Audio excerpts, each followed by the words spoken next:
All right, we are recording. Finally, we're back. Brent, Nick, good to see ya. 8 months hiatus, It's been a MIA. minute. Episode 5 Everybody's of the BassHeads podcast. We finally found some time. What have you guys been up to? Staying warm? Ice fishing? Nothing to do. Hibernating.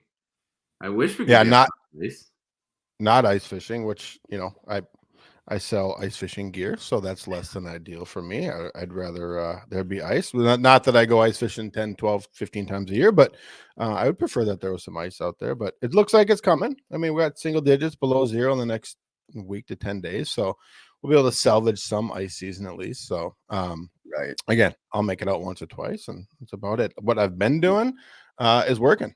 I had I think I showed one of you guys my calendar in December, but I had like 3 days off in December and 4 days off in November. So it gets brutal, but it's all in the clear now. So we're good. Yeah. I mean, I'm not I was going to say those that bought ice houses this year are pretty pissed, but yeah, mine's sitting on the side of my house. Hopefully get a few trips here this season before they have to be off. But yeah, we got, I think half our lake as of today is frozen, probably just like a inch or two on top, but we'll be walking out there soon. Right. I'm not too disappointed, man. Our fall was fantastic. Yeah. I mean, if we're gonna have a winter like this every year, I'm gonna be a happy man. Well, yeah, you keep your boat in the garage. Brent and I don't. We put ours away a month and a half too early. Right. Oh, I can go get mine. Mine could be at my home in a half hour. Don't kid yourself. It'll be ready to go. But you didn't inform me of that. Right. But yeah, it's been a minute. I think we were just talking the last podcast we recorded was end of May or something like that. And then all of a sudden, boom, fishing season was here. And, it's hard to find time. Any free time I had, I wanted to be on the water. The last thing I was thinking about was a podcast. And I kind of think it's a good time of year to do podcasts during the winter. We're all itching to get back out there again. We have nothing else to do. So, I mean, what better way to burn a few months in Minnesota than to talk about fishing, some podcasts. And you'll be wetting the line here soon. I will. I take off. It was 2 weeks from this past Saturday. I head out to Bacharach down in Mexico for 5 full days of fishing with 9 other guys. So it's gonna, and the lake is absolutely on fire right now.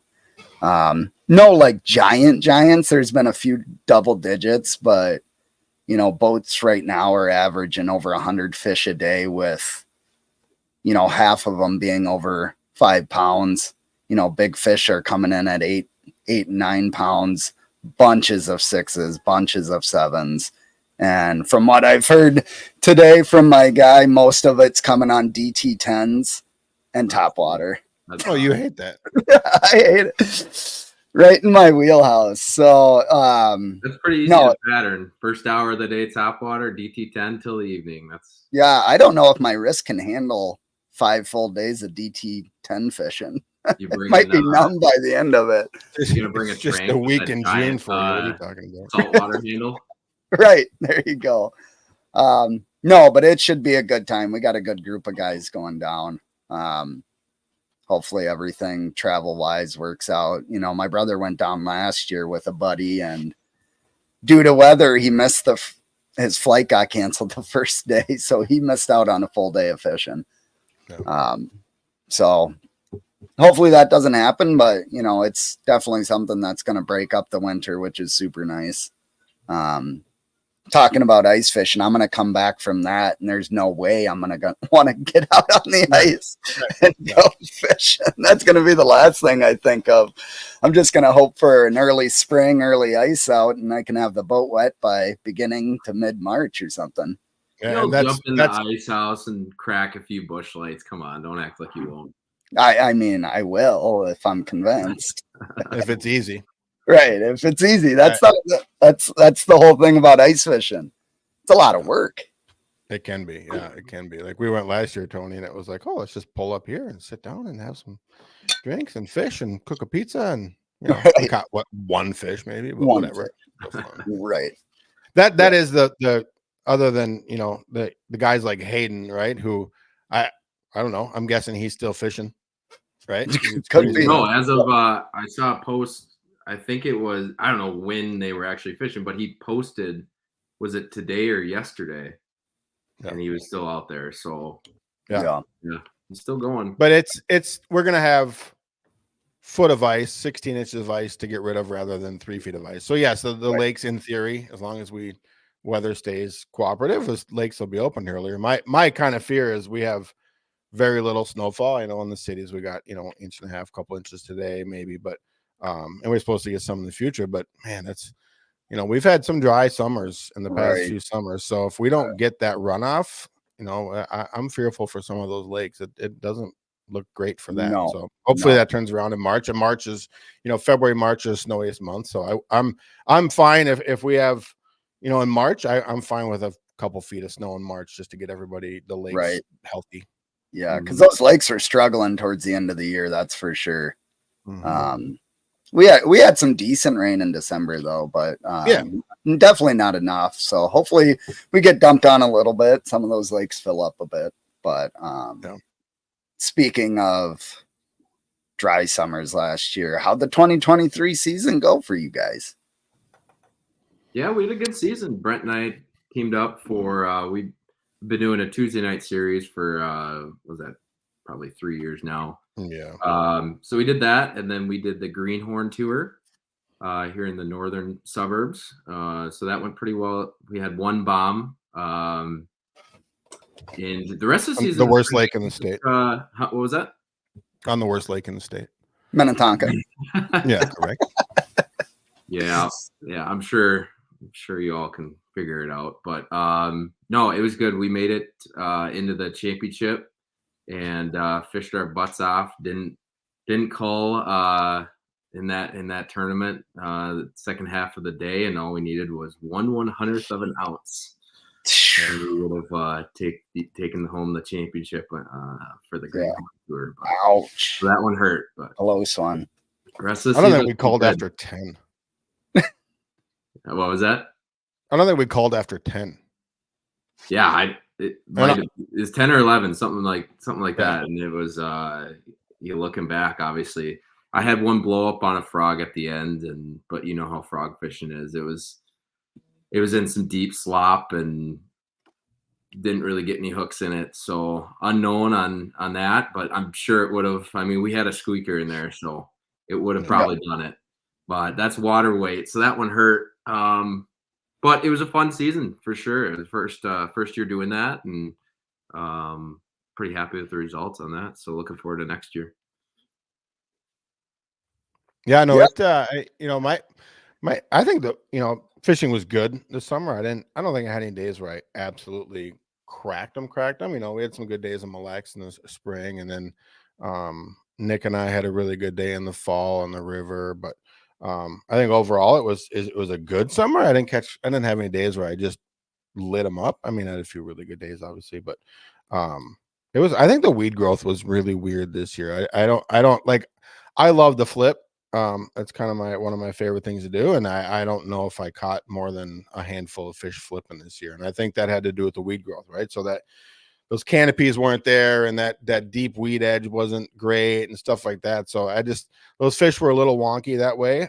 Whether you call that fishing pressure, whether you call it weed growth or whatever, you know, obviously the whole forward facing sonar world is pushing those fish, you know, every which way. But, you know, that shallow bite, I think that flipping bite could become a thing again, you know, so it'll be interesting. But yeah, I didn't have a great, what I like to do fishing. But I mean, for me, it was, and partially because forward facing sonar made me keep a drop shot in my hand probably 70% of the time I was fishing. So sure, it, you know, I'll adapt, right? I'll figure out a way to catch those fish. And I think more than anything, just, you know, maybe I won't use a drop shot, but I'll find different ways to catch those fish you can see. But, you know, there's, you're talking a lot of the dealers and stuff like that. A lot of those, I mean, crankbait sales are terrible, right? Nobody wants to use a crankbait. It's forward facing sonar. I can see a fish and it doesn't matter. So a lot of those, you know, strolling and stuff like that, hover rigs and all that stuff is kind of starting to take over. So I'll have to adapt to a lot of that stuff. So Yeah, for sure. I would say my year started amazing. I think you guys know that. It was a good big fish start to the year for me. You know, catching my PB largemouth at 8.33 pounds up north is just I still can't believe it happened. That's such a big fish up north. Massive. I cannot wait to get that replica back. It's gonna be pretty awesome. What was that? You still don't have it? No, they said it would take, 12 to 18 months. Really? It's a local guy, and the guy's just packed with work, so, he's one of the best in the state. His name's Eric Frank. So, I don't mind how long it ever takes. It doesn't bother me because I know it right. I know it's going to turn out awesome. And then do you have a spot picked up?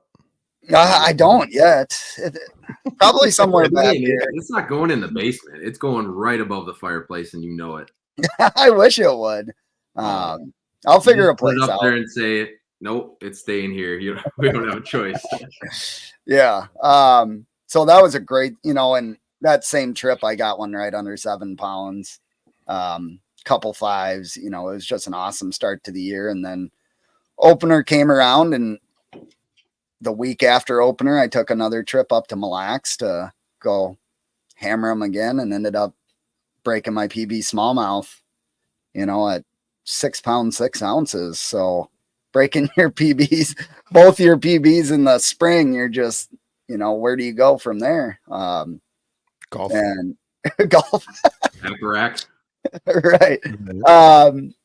No, and then the rest of the season was good. Big fish wise, like 5-6 pounders just for some reason didn't show up for me this year, but the number of quality fish, the 3s to 4 3/4 was insane this year for me. And I was telling you guys before this that for some reason I feel like those fish schooled up a lot earlier for summertime patterns than they have in the past.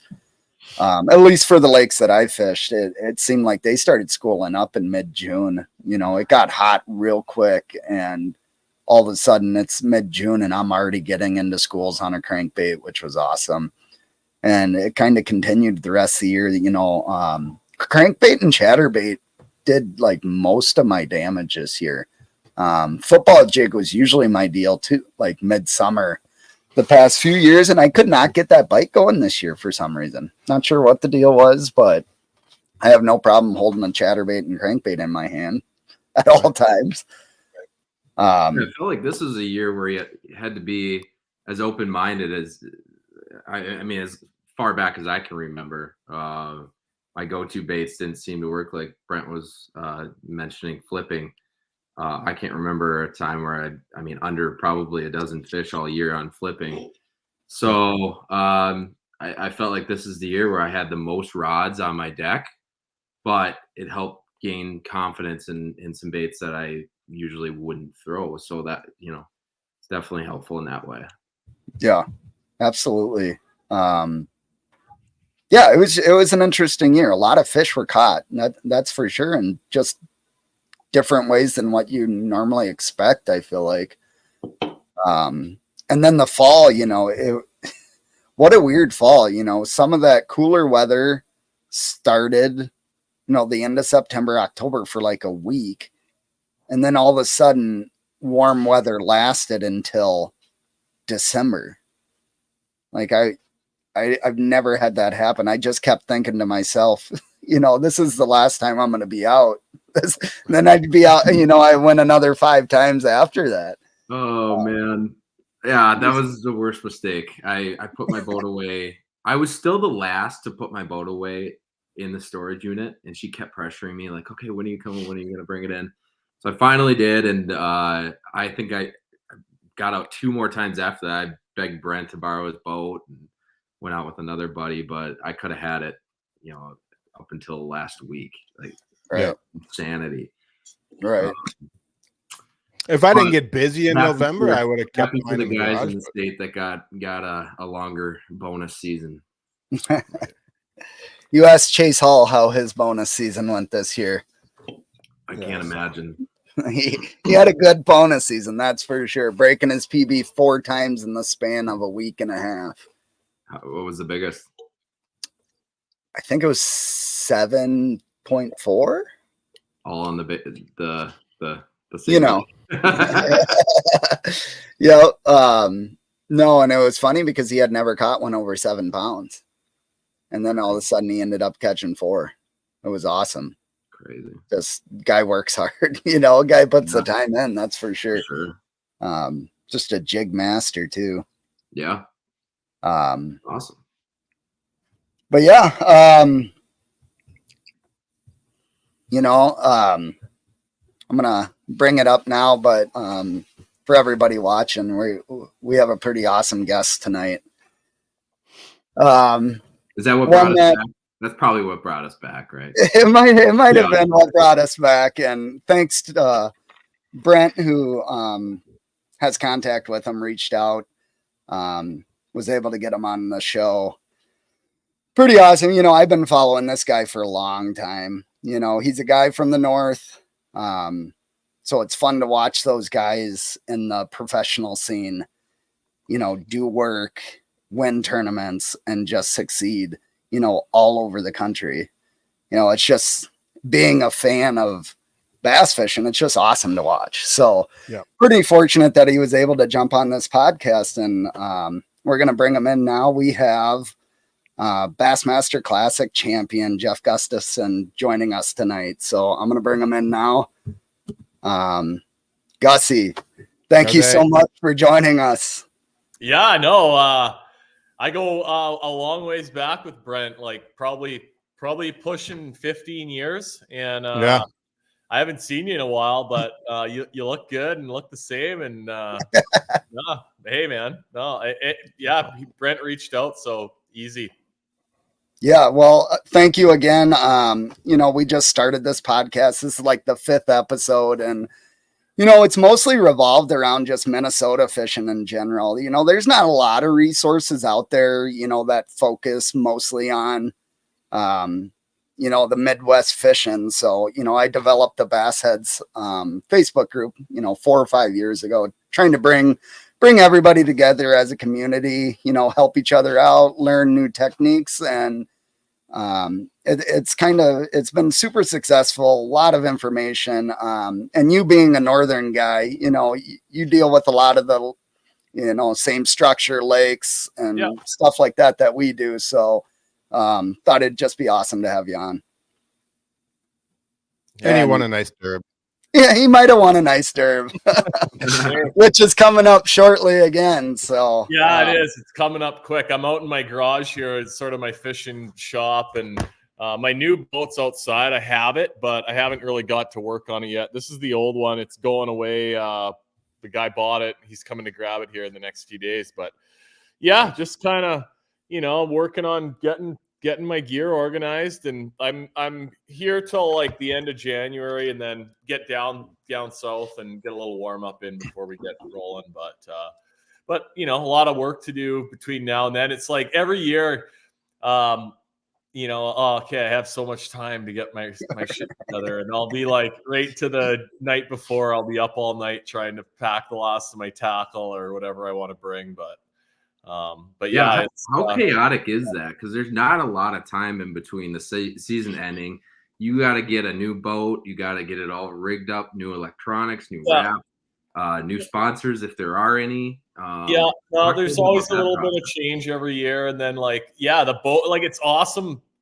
I get a new Lund every year, and it's a kind of a year-to-year thing, but it's been working out. It's a project to kind of get the boat rigged up and everything, and but because how you'll have on one boat some sonar works just perfect, like the best ever, and you don't want to there's a little bit of luck in getting your sonar to be just dialed, so it's always there's always some stuff to work out and everything. But I had my boat rigged last year in Tennessee at this place called Hennessy Outdoors. It's right at Lake Chickamauga, and you see a lot of the guys making posts about that they had their boat rigged there, and that's how I kind of ended up there. And they did all my electronics last year, and like I never had an issue the whole season. It was like the greatest treat to myself ever, because I do a lot of it myself, and I have and I'm not very like mechanically inclined, but I have a couple buddies that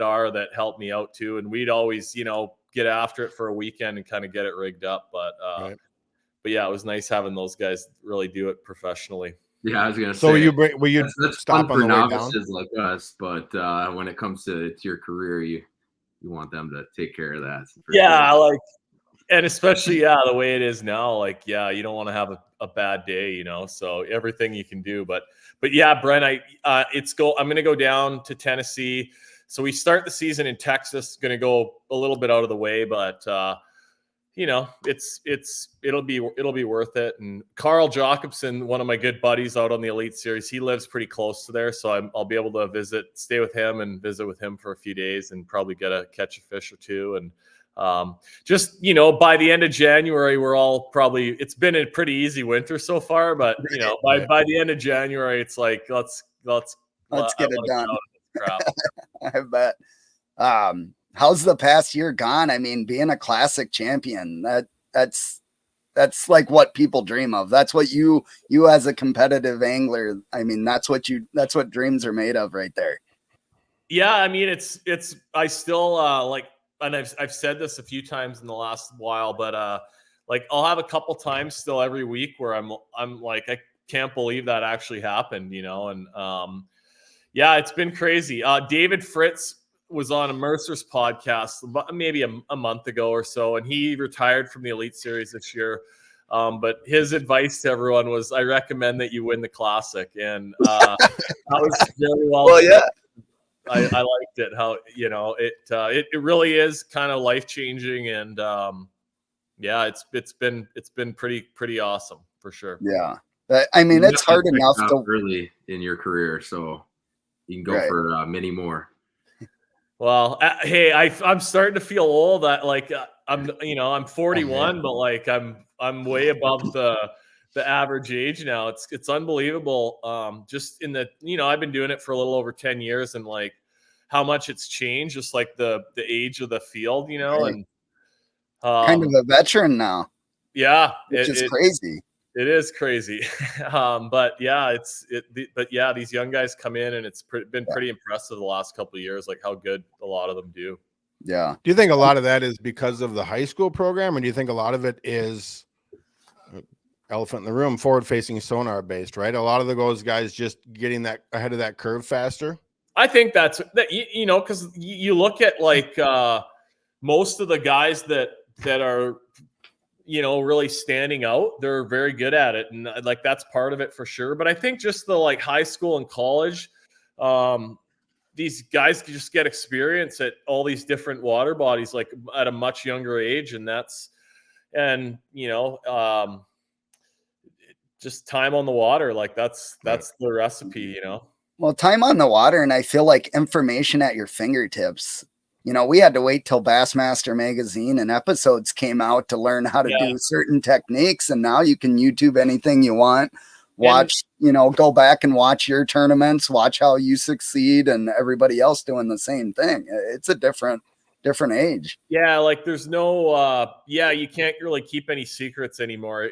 Especially like if you win, I mean, it's, that's sort of the downfall of it. And I'm super lucky, like with Knoxville, if we ever go back there again, I mean, you gotta find something different. You're gonna go for a third time in that same area.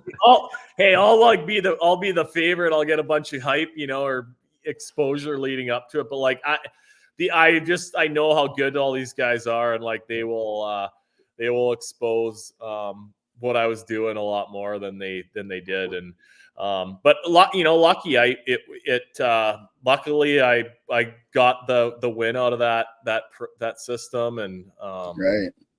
Because I felt like I went to the Classic there and hung out at the Expo in 2019 when Octafo won, and when we went back there in 2021, I mean, I found those fish at the end of the practice, had this amazing tournament, and I was mad. The only thing I said after was like, or even on the fourth day of the tournament, when things were going good, it was like, man, I know the Classic's going to come back here because it was so good. The crowds were huge. And now like I've given up this little sweet spot. And sure enough, we went back there and it just, crazy the way it worked out. Right. I mean, look on the bright side. Next time you'll have the largemouth to yourself. Yeah. Go find other juice, and then the last day of practice, go back in your area to throw them off. Yeah. Yeah. I mean, it still just baffles me because it's hard enough to win a blue trophy, but then to win a Classic too. Like there's so many anglers that have been doing it for so long, haven't even got that blue trophy yet. And they're legends. I mean, yeah, that is a tough feat to do. And to be able to get one of those and get a Classic, that's pretty special. Yeah, no, I'm lucky. I feel lucky every day for sure that I get to do what I'm doing. I mean, fully regular guy and just love to fish bass tournaments. I mean, and got going at that pretty young, and just caught a lot of breaks along the way that people have been able to help me out, and but fish a lot. Like I get asked all the time, like how what's your best advice to like be a professional fisherman or whatever, and like whether you want to be a guide or a tournament angler, I mean, it's like fish. Spend as much time as you can out there, and like don't just go to the places where you can catch them. Like I never fish places where I know I can catch fish, like when I'm around home, unless it's like a tournament day or something. Like I love that like adventure of finding a new spot or a new way to catch fish or just learning, right? For sure. That kind of brings me into the question, like, we're from Minnesota, which is technically walleye country, but you're from Canada, which is really walleye country. Like, how did you get into it? I mean, how did you get into bass fishing? For me, I mean, we actually have like some really good tournaments up here in the summer, and Brent's come up and fished some of them, but like, in my hometown, this tournament called the Kenora Bass International started in 1988, and the guy that started it wanted to have a walleye tournament. Like Lake of the Woods is one of the best walleye lakes in the world, and at that time, I think the lake was getting fished really hard. There was still some commercial fishing happening, and the walleyes weren't doing awesome. And the local, Gord Pizer was kind of the head of our DNR at that time, and he, just recommended the bass fishing's really good out here. You should try a bass tournament. And they did. And within a few years, they had like 200 teams fishing the tournament, and all through the 90s. And it's still going strong today, like over 35 years later. But when I was 10 years old, my Christmas present, and I've told this story before, but was my dad and I got an entry in the tournament, and he took me fishing like at a young age, and I caught the bug for it. I liked fishing, but he didn't really bass fish, and we had to just sort of learn as we go. And like our goal the first year was to catch a fish so we could walk across the stage pretty much. And it took a few years before we started to get competitive, but for me it was just started young, and have just, that's sort of been my life ever since. I do spend a lot of time on the water, and I like, obviously like bass fishing the best, but I love to catch whatever's biting, and I've done a lot of guiding over the years and fishing all seasons, ice fishing, and so if they want to bite, then I'm usually into catching them. So Gussy, you caught 2 fish day 3. Yeah. Let's hypothetically say there was a day 4. What would you have done? I was in big trouble if I had to go another day. Yeah. I don't know, because like I feel like there was still quite a few fish around, but it was changing fast. Like it was warming up real fast. Luckily, like at the start of the week, it was like below freezing a couple nights. So it sort of stayed cold, and I think that helped me. But, also I had two really good spots, and the first day I tried to fish in the canal first, like maybe I can get lucky and catch them in here today and then not have to, because I knew once I fished the other 2 spots, like once I fished them, they were, you never know, right? Like Most of these guys that are out there watching and following aren't fishing, but there's a few that like can't help themselves, and so like once you fish them, they're giving up. So luckily the first day I dipped around that canal, and I didn't catch a keeper after about an hour and a half. So I didn't want to mess around too much. Went to one of my good spots, caught 5. Okay, there's day 1. The day 2. Okay, now can I catch 5 off my first day spot? And I caught 2 keepers there, a few short ones. And then, mid-morning, it's like, I don't really want to mess around too much. I better go catch my other 3, make sure I get my 5, and then I'm going to have a good chance. So I exposed the second spot, and then, I don't know, I feel like they probably got fished a little bit after I got done on day 2, because they went from being like really easy to catch to like I can hardly get a bite anymore, Sure. Right. On the last day, when I showed up at the second spot, and I fished the first place for an hour. So a guy was actually sitting there and just kind of like zoomed off towards the bank and started fishing. But that's just part of it for everybody, and that, it is what it is, but that's crazy. But it was a stressful day. Obviously, as everyone could tell, and there's always like somebody's a hero on the last day of the classic, and I figured somebody caught him today, and it's their lucky day because but luckily it worked out. Awesome. Yeah, and as far as the moping technique, I mean, a lot of people are using that technique. It's gotten really popular, but I would say you're kind of the innovator of it, or at least, when I think of a technique paired with an angler, you're the one I think of. Is your success with that technique, would you say it's more just your confidence in doing it, or is there something you're doing maybe behind the scenes that we don't need to know about, but that is making it more successful for you? So is it more of I guess the question is it a confidence deal, or is there something maybe sneaky that you're doing with that? I mean, no, not really. It's for sure a confidence deal. And I've been lucky to like expose it on a national level, but there's guys that live around here where I'm from that are really, really good at it and, are hard to beat in a tournament. But it's just a technique that's it's been popular up around Rainy Lake and Lake of the Woods for probably pushing 20 years. And just, we all learned to do it. Like we learned to do it when we were young. And just over the years, I've literally caught thousands of fish on that bait. And a smeltinator jig head. I mean, that's what we've used for a long time, almost 10 years. And then, the last 5 or 6 years, we used to use a lot of different soft baits on the back. I mean, Zoom flukes, the Berkeley power minnows were one of our favorites back in the day. But the last 5 or 6 years, I mean, pretty much everyone uses the Z-Man jerk shads. Sure. And, the Strike King ones are the same things, but just that buoyancy of the plastic helps the bait look natural. It's legit. And then obviously they're durable. Like when we're fishing up here, you catch a lot of fish. So like if you're using regular plastic, I mean, you're going through a ton of baits. The Z-Man stuff, I mean, you can glue it on and literally like a pike bite them off all the time, but like you can catch a lot of fish on one bait. And it seems like after you catch a few, they even get softer and like, just looking, any plastic like it's. I catch more fish on a tube with like 3 tentacles left on it than like a fresh one, Yeah, the power of confidence, though, it's crazy. I mean, I've tried the moping here in Minnesota, and especially up on Mille Lacs. I equate it to when I try and throw like my giant Huddlestons.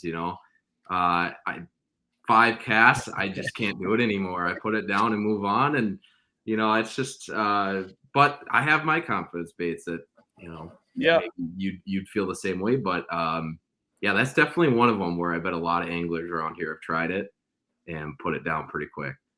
I mean, the number one rule, and I mean, this is the thing everyone needs to know is like, you always keep your bait above the fish. I mean, that's the most important thing. It's very tempting to like want to just drop your bait right in their face, like right in front of them. And usually that's not the best make them come up and work for it a little bit. And, but yeah, there's days when they do this up and down, or not, bump it and just there's lots of days they just don't care about it. But there's a lot of days where it's hard to beat.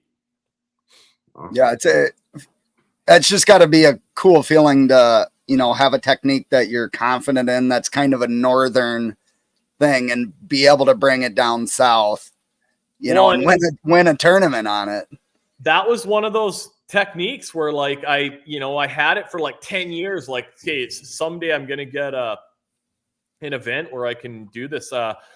One of the last years I fished FLW tour, we had a tournament at Lake Travis in Texas, and I had one real good day, and I think I finished. It was pretty tough fishing there. I want to say I finished between 10 and 20 somewhere. Like I had a good tournament, but I think the last day I maybe only had day 3 only had a couple fish, but I caught them there doing it on the jerk shad and a jig head, catching them under the boat, and the largemouths would actually suspend on the dock lines, and you could just get on top of them and just hang that minnow down along the wires.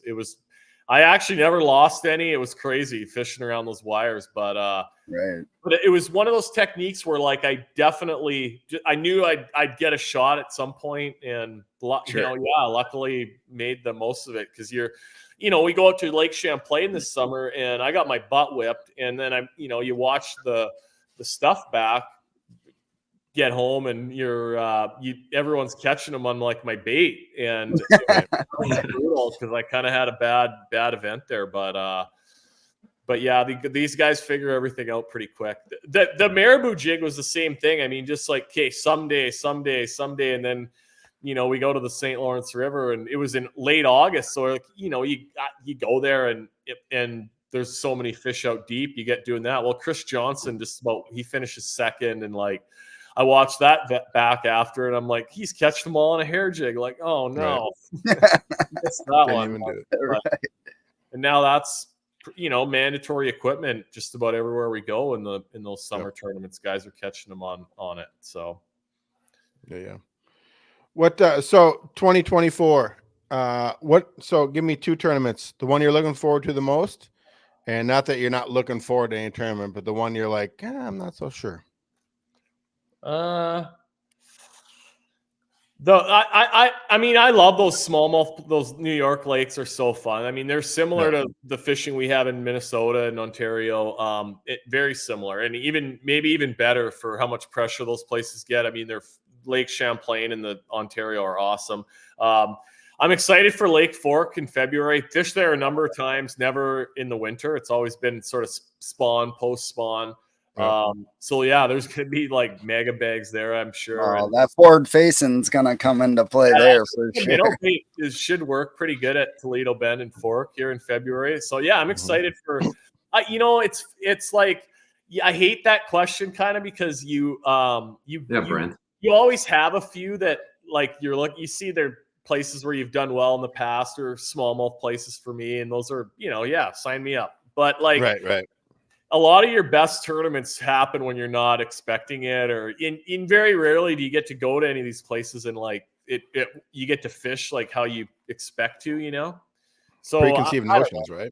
Yeah, you kind of just got to show up. Like I don't do a ton of research before we go. Like I got a little TV here in my shop, so I can put YouTube stuff on, when I'm working out here, and I watch a lot of the old Bass Live shows and stuff. But like, I don't do a ton of research before we go. It's a lot of get there and launch the boat and go figure it out. Like, because the weather, a lot of our tournaments are, into the late winter, spring. So the weather is important. That's the most, that can really change things up a lot. So you kind of gotta, and just all the guys that I've stayed with over the years, I feel like, kind of everyone's on the same page there. I don't know how much, but I know some guys do a ton of pre-practice and a ton of research, and that can pay off as well. But for me, it's a lot of like, go fish the conditions, and hopefully you find a good part of the lake, a good pattern, and it can be easy. If you don't, then you're in for a flat you run over of please let me get a bite. Yeah. Right. Well, you had mentioned the marabou jig.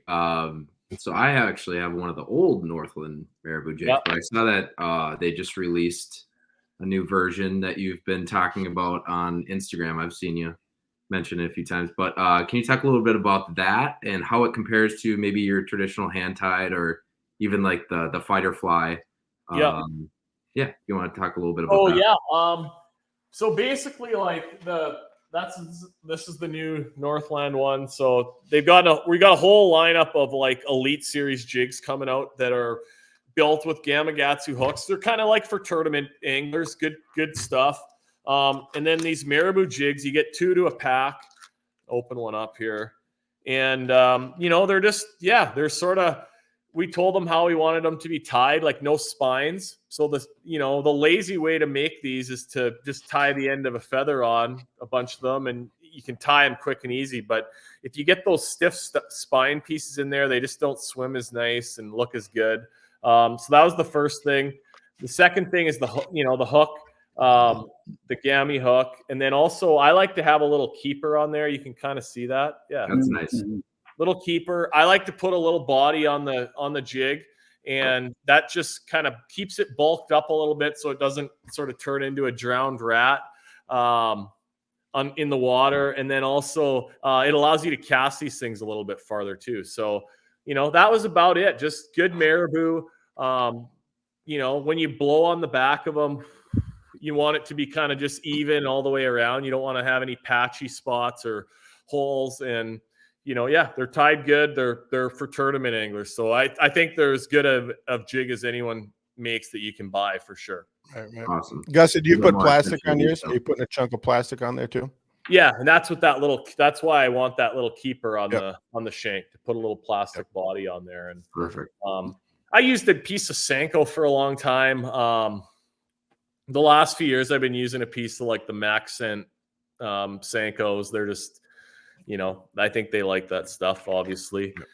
But yeah, they're like a legit hair jig for sure. And I'm definitely like pumped that they're available, because like you can't believe how many of these Southern guys want, are like, hey Gus, can I get a couple hair jigs off you? Can I get a couple, and then so I hate tying them. Like it takes me 10 to 15 minutes pretty much to make one. So like, it's I bought all the equipment. I got set up for the winter. I maybe tied 3 that sucked, and I was like, well, I'm just gonna go back to buying them. Well, if you make your own, you got to get good marabou. It makes it so much easier and like better to tie them. But it's you got to get the good marabou. Like, don't just buy the stuff from like Cabela's or something. Well, guilty.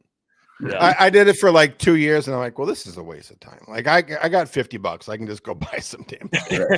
And they do last. I mean, unless you get a pike or a walleye. Well, like the pike bite them off like crazy up here. It sucks. But yeah, if you go to like Sturgeon Bay, you can use the same one for like 3 days. A week. Yeah. Right. Yeah. What a fun bite though. I just got into it like 3 years ago. Yeah. On Mille Lacs, and you get the right rod with it. Oh my God. I'm not sure there's a better bite out there than catching them on the fluff. Yeah, I know for sure. I love like getting that little bow in your line and you see it jump. And right. It's just a little tick. Yeah. Yeah. It's crazy. You guys have no idea like how many big bass I've caught on those things. Like in my friends, like it's unbelievable how good of a little bait. What rod are you throwing that on? 902? I like the 902. Yeah, the 901 or 902, but I like the 902 a little bit better, just a little bit more sensitive. Sure, and still light enough.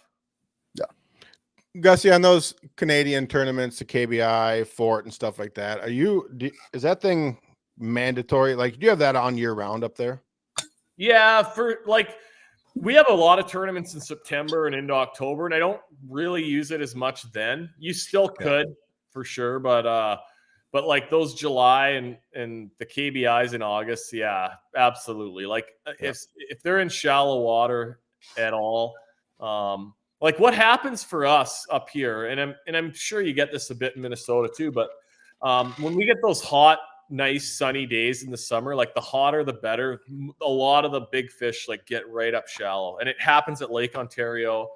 They get next to boulders or clumps of weeds or a log or whatever. And I mean, you can just, there's no better bait to like just swim around that stuff than that little hair jig. Just, yeah. I think so many people think that's a May, first half of June bait. And because primarily up here because of Mille Lacs, I think too, but there's you can catch them a lot of times a year. Well, the other thing that guys do with it a lot up here that's maybe a little different is we don't have zebra mussels. Like our water's clear, but not like zebra mussel clear. But if you're in a team tournament, the guy in the back of the boat, like a lot of like my buddies that do well, the partner will just stand on the back with that thing like 8 feet down, 8 feet of line out. And you don't move your rod, you just hold it still back there, and like it's unbelievable how many bass you'll catch. You just sit back there with it. It's a boring, like that's not exciting, but like lethal. Right. Well, a lot of those fish are following too, right? They'll follow your buddy's jerkbait in or something like that. They'll sit on the boat and then they'll drift off and like, what's that? Yeah, and I think they like to come and check out the boat a lot of times too. Like unless they really get pounded on, like if they're not, super pressured fish, they smallmouth love. They're real inquisitive. They'll come and check the boat out and do some funny stuff. So sweet, yeah, awesome. Nick, what are you doing for work now? What's that? What are you doing for work now? Oh, I still sales rep, right? So I still rep all Shimano, Loomis, a bunch of those brands. Still so, in the fishing stuff. Oh yeah. Yep. You know him through Kruger? So so I was gonna sort of start off with that, but so like I never would have got to get down south and fish without KrugerFarms.com, and like Don Nelson helped me out big time to sort of start me out, and Brent worked there for a while and kept it running for a while after Don passed away. But it was too bad that the way everything happened, because he was like probably the most like make shit happen guy that I've ever met, and for good, bad, or otherwise, right? Yeah, take chances. Yeah, but yeah, quite a guy, and I owe those guys a lot. Yeah, I got one more question for you. So I see that Battle Scars. I saw on Instagram you took one to the nose. Yeah. From the classic trophy. I see that sealed up, huh? Yeah. Oh yeah. It wasn't bad. It was just one of those, like, you get cut up here, you bleed real easy, and like the picture wasn't that good, but like it was just steady so I kept going like this with my jersey. So my wife got this jersey framed for me after, and it got all the blood on the sleeve, and that's perfect. That's like, what would you equate that to? What was that? The Red Sox pitcher that pitched the World Series. Kurt Schilling. Kurt Schilling, bloody sock. Gussy, you won the Classic in a bloody jersey. Well, you could just tell the story later that it was during you took some battle scars. Small. Nobody needs to know. No one needs to know details. I fought Austin Felix in the canal in the morning. Yeah, I wouldn't have had any blood on me though. It's more like one of the Johnston brother hockey players. That looks like a hockey. They'll fight you. They'll fight you. Yeah, I don't think Austin would put up a fight. The Johnsons would put up a fight. Yeah, that should probably be our last question. Your roomies. You're still rooming with them, right? No, I'm not. So Fighter does, but my wife Shelby, like it's been awesome. She's able to travel and go roll with me. So the last couple of years, we actually have stayed with Jason Christie and his wife Shanna. So it's been awesome, been good. I'm all good with all the boys, but Seth and Matt Robertson and the Johnsons. That's a crew. I was gonna ask for the best story that's appropriate that you can tell on. No such thing. No, I mean, like there's been some shit shows for sure, but like I don't know. The funniest night ever probably was in 2019, the first year that we all fished the Elite Series, and we were at Cayuga Lake, and I had a good tournament there. I almost won. I got second, and I remember that one. Cory made the top 10, I think, as well. So I think it was like heading into the final. Maybe it was heading into day 3, because Chris and Cory had one can of oil left.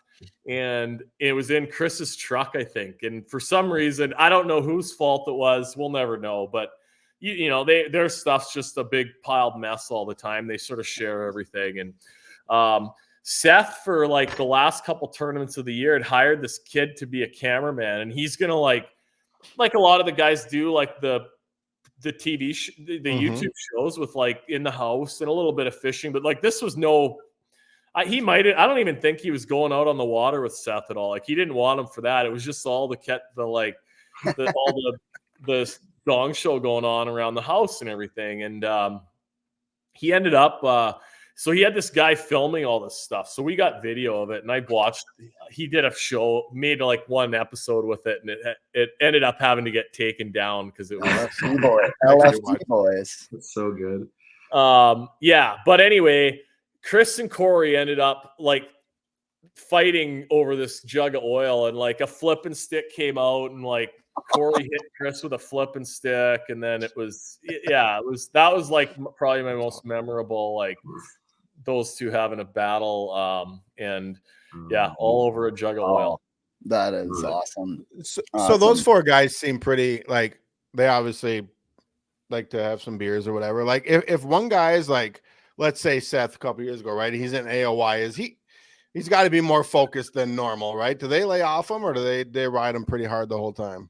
No, you know what? Those guys don't party that much. Like the perception's more. I mean, honestly, when we're at these events, the week of the tournament, it's pretty much everybody's all business. I mean, there's too much on the line now with there's a lot of money on the line. I mean, it's not, everyone's getting so good. Like if you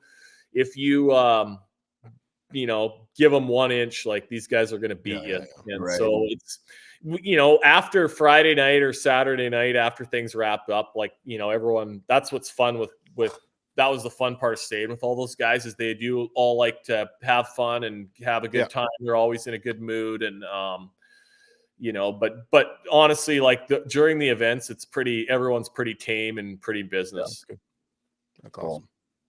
Yeah. So speaking that you room with Christy now, that had to have been one of the coolest classic championships I've ever seen, is him coming back and winning one finally. Yeah, no, for sure. One of the coolest I think I witnessed. Yeah, no, he's a killer, man. It's funny, and I've said this before too, but like I've got to fish with some of these guys, and it's not like secret lures and a lot of that stuff like people think. It's just be smart on the water, make good casts, be quiet in the boat. I mean, sneak up to your I mean, just so many like simple things. Do those right, and that's how you catch fish, right? Sure. That's probably like the best compliment I could give Jason, is just like he's just really good at everything. And but yeah, no, it's impressive to watch. Like he'll have a bad day and then have like a giant 22, you know, come back the next day. He's not afraid to like just go and do something completely different, or go somewhere he's never been and just go fish. And yeah, that's what's probably been the most impressive thing about him. Pretty rare to have your roommate hand you the trophy too. That's kind of cool. Yeah, it was pretty cool. Yeah, again, like just so many things I can't believe. And then like we're going to Grand Lake this year, so like he's obviously going to be the favorite. You might give it right back to him. Right back to him, yeah. You know, that would be pretty cool too. For sure. Well, we can let you go, Gussy. Thank you so much for joining. Been a pleasure talking to you. Congrats again on the classic title. It's just awesome, man. Yeah, no, thanks, guys. And I mean, I whenever like I know Seth and I have talked about it, but like, and the Johnsons too, but like whenever any of us do good in one of the tournaments, it's awesome. Like how much support we get from everyone up north. And I know even for me, a lot of it comes from Minnesota too. So it's yeah, we appreciate it. And where are these going to get up on? Like I'm pretty basic. I listen to so I have a YouTube channel, and then I have it on Spotify and Apple Podcasts. I'll send you a link. Okay, beauty. So I look forward to listening to more of them. And Absolutely. Good luck in 2024. Hey, I got one more thing. Who are you guys got to get a couple like Minnesota legends on. Like the word. If you don't mind, we could start with the Kruger Farms list and go Raveling. Yeah. Right. Yeah. Okay. Yeah. Get a couple of Gary Roach, like Gary Lake. Legend. You're talking old legend. Yeah, like the real legends. Yeah. Lender. Yeah. Try to get some of those guys on here for sure. Okay, cool. Well, thanks for having me. And I look forward to watching more of these down the road. Yeah. All right. Sounds good. Thanks, Gussy. Okay. Take care, boys. Take care. Yep. Bye. Wow, that's pretty cool. That was awesome. I mean, it's like a celebrity on your podcast, which is super cool. So, Brent, thanks again for making the connection. Yeah, no, I like he said, I've known him for many years, and I actually was fortunate enough last year I was at the Classic working, and me and the boys from Thorn Brothers went to the party, and you can't believe the house that these Canadians, and Gussy knows who exactly they were. I don't know exactly who their buddies of his or whoever, but the house that they rented in Knoxville was like unbelievable. Like you've never seen anything like it, like to the point where it's like, if that Classic is in Knoxville again, I need to rent it right away for, me and the Thorn guys and whoever else, because it was crazy. But it was cool to see all those Canadians show up and a bunch of other industry guys show up to the party, and just how well liked he is, and how many people respect him, and it's just awesome to see. Yeah, just an awesome guest to have on. I mean, down to earth guy. Yeah, just you could tell by just talking to him. You could talk to him for hours. For sure. For sure about fishing. So that was awesome. I hope you guys enjoyed it. I suppose we could move on to our next segment. I mean, how do you even top that? I know. We should have started. We should have started with our next segment, which is, I think, in the cart, right? In your cart? Yeah, in your cart. And we've done this every episode. It's just something that, you either bought recently or plan on buying, and something different. Who wants to start out, Brent? Yeah, sure. So I've actually used these little deals for a few years. I'm guilty of using them and not staying on top of it, and not always using them. But so there's this guy that makes these. They're called, where's my camera?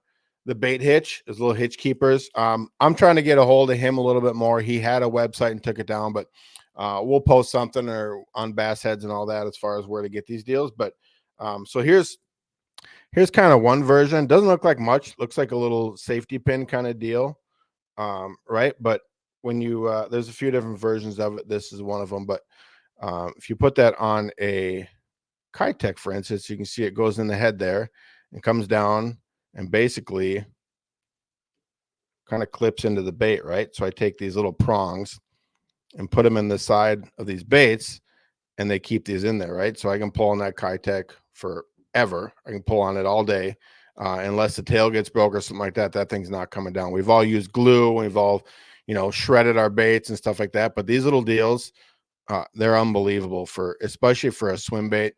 I'll show you another one. It's a little jig one, but these things are unreal. I gave some to Tony last year as well, but they are, I can yank on, and we all know who soft Kitech are, but I can yank. Yeah, I had a bunch of them back in the day. That was from Hotspot Outdoors. That guy was posting on there, and that's where I got them from. And I ran out of them and couldn't find them. And then me and Brent were fishing up on Mille Lacs. I think it was last opener, and he still had some left. And I'm throwing a spark shad, and it's one fish and done with that thing. And Brent gave me one again, and I put it on there, and it was 10, 15, 20 fish per spark shad, which is unheard of. Like, so these things do work. It's a pretty sweet little deal, and it's so simple too. But so simple. But yeah, I hope the guy does, get his website up and going again. And yeah, he just actually, I just looked at my messages. So I'm sure he's okay with it. We'll post his email. on a post or something like that, maybe with some images and stuff like that. But and then this is the jig one, right? So if you can see it there, these little prongs, basically I can take my bait, loop it on here, and I'll take these prongs and stick them into my craw or whatever it is, and it's just going to last longer. They're super simple, and you know they're cheap too. I mean, one of these costs a nickel, and it'll save you $20 in bait, so they're pretty cool. I need to get in a better habit of using them more, but they're unbelievable for, especially like I said, especially the swim bait one I use all the time. For sure. Sweet. Nick, you want to go? You got anything? And not ice fishing related. Yeah, not ice fishing related, Nick. I don't know. I was not prepared. I had like 2 minutes to go grab something, and I was gonna grab an ice fishing bait. That's how out of fishing, open water fishing I've been. But kind of teased it earlier with Gussy. I just grabbed one of the old Northland marabous, but I am going to be putting some of those new marabous in my cart. Excited about those. Yeah, I think he had touched on it a little better than I could, but just a little, more fine-tuned, more attention to detail, not as mass-produced, which is important when you get that perfect swimming action. So I'm excited to try those out. And then my next bait is going to be something, I might have touched on this in another episode, but I had really good luck on this particular color fishing for smallmouth. It was not late into the season, but it's when, you're getting into the fall times, temperatures are dropping, call it maybe low 70s, high 60s, water temps start to throw that mag draft. But this is a particular size that's pretty difficult to find. You can Google search and try and find them once in a while or put like your email in for a notification when they're back in stock. But this is the 5-inch. So it's just perfect. I do throw 6-inch for smallmouth and put a teaser hook on it. But I have both tied up typically at the same time. And this is the one that I'll nice. Majority of the time I'll throw. I got the big 8-1 packed for Mexico. Not a bad idea. No. Which leads to what's in my cart. Both of mine are something I'm pumped about for Mexico. Number one is the new 6 Sense line through swim bait, the Hangover. Be interested to see how this works. There's some mixed reviews on it. I think a lot of guys are throwing it wrong. What I read is, and Milliken even touched on it, it's not meant to be slow rolled. And that's kind of what you think on a lot of line through swim baits. It's just kind of that slow, steady roll.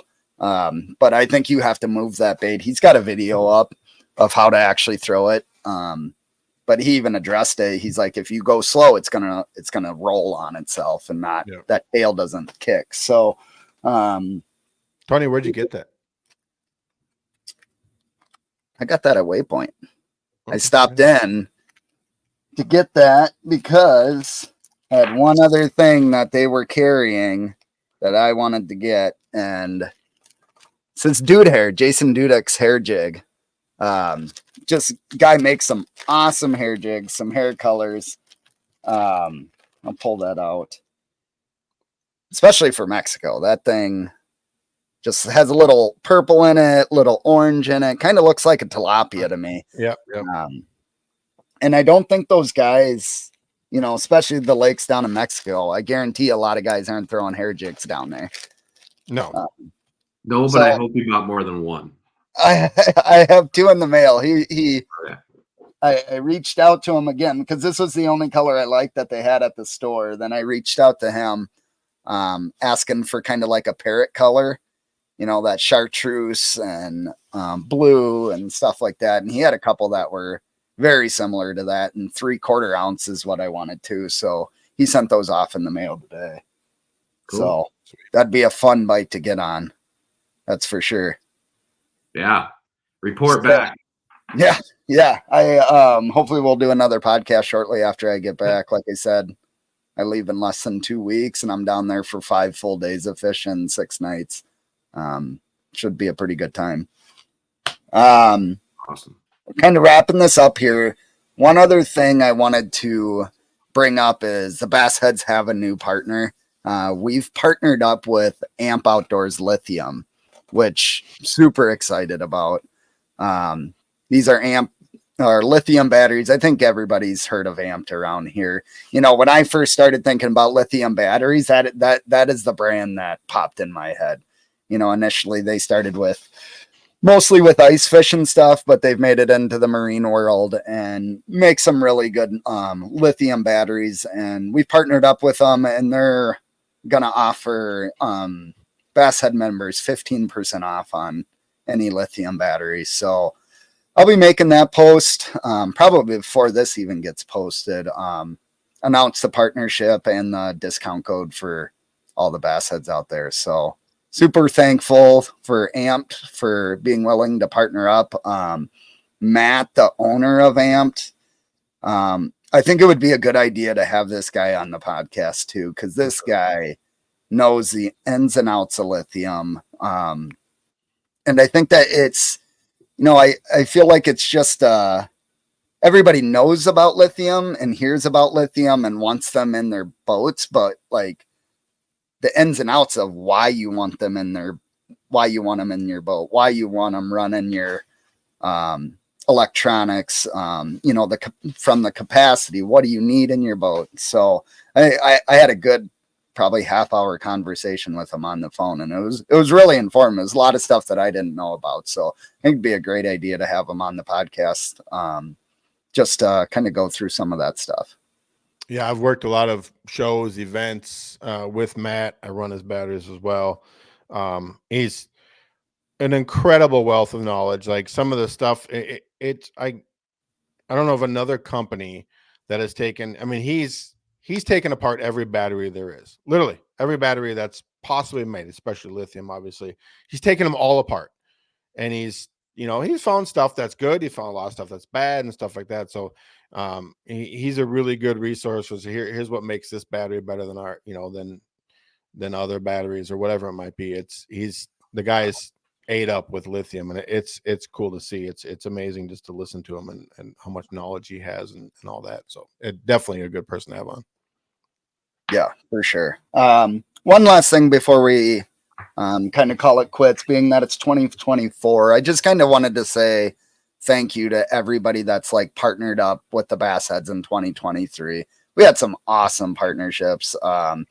Pro Fish Enterprises, Sprague Performance and Marine, Sanford, Auto Marine and Detail, Johnson on the Water Dealership, the Graphics guys, Formula Propeller, all these guys partnered with the BassHeads, offering discounts to all the BassHeads. So thank you to everybody that partnered up with the BassHeads. Hopefully we'll get some new partnerships as well. Check on the website for who we're partnered up with. Most of these guys give BassHeads discounts. And then of course Omnia too. They're our title sponsors for the BassHeads Derby. They're always doing deals for the BassHeads, 20%, special deals. So they've always been a huge supporter of the BassHeads. So thank you again for a great 2023. And that's all I have for now. We had a few other topics, but we're kind of running over time, so we can go over those on the next one. But it was a good one, man. I sure enjoyed having Gussy on. That's for sure.